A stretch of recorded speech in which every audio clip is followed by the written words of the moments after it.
বাংলাদেশের স্বাস্থ্য ব্যবস্থা আজ একটি গভীর সংকটে নিমজ্জিত।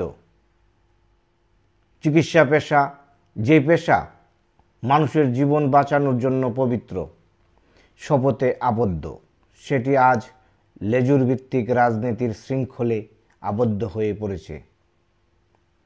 ডাক্তারদের মধ্যে দলীয় বিভাজন তৈরি করেছে এক ভয়াবহ পরিবেশ।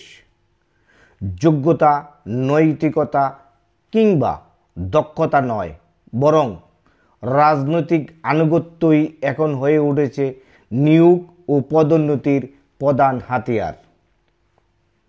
এতে প্রকৃত মেধাবীরা বঞ্চিত হচ্ছেন, অথচ অযোগ্যরা বিশেষ সুবিধা ভোগ করছেন।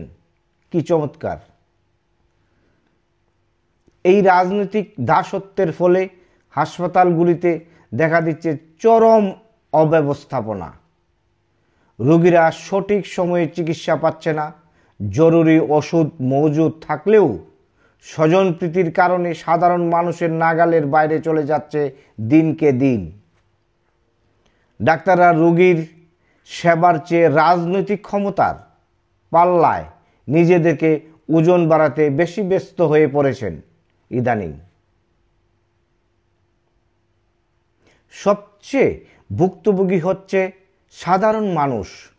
তারা হাসপাতালের ধারে গিয়ে সেবা না পেয়ে ফিরে আসছে হতাশ হয়ে।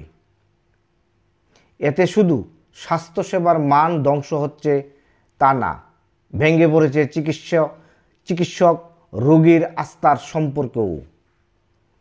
চিকিৎসা খাতে এই দুরবস্থা যদি বন্ধ না হয়, তবে আগামী প্রজন্মের কাছে ডাক্তার মানেই রাজনৈতিক দাসত্বের প্রতীক হয়ে উঠবে, যা জাতির জন্য এক ভয়াবহ বিপর্যয়। ধন্যবাদ সবাইকে। আজ এই পর্যন্তই। চ্যানেলটি ভালো লাগলে সাবস্ক্রাইব করে পাশে থাকবেন।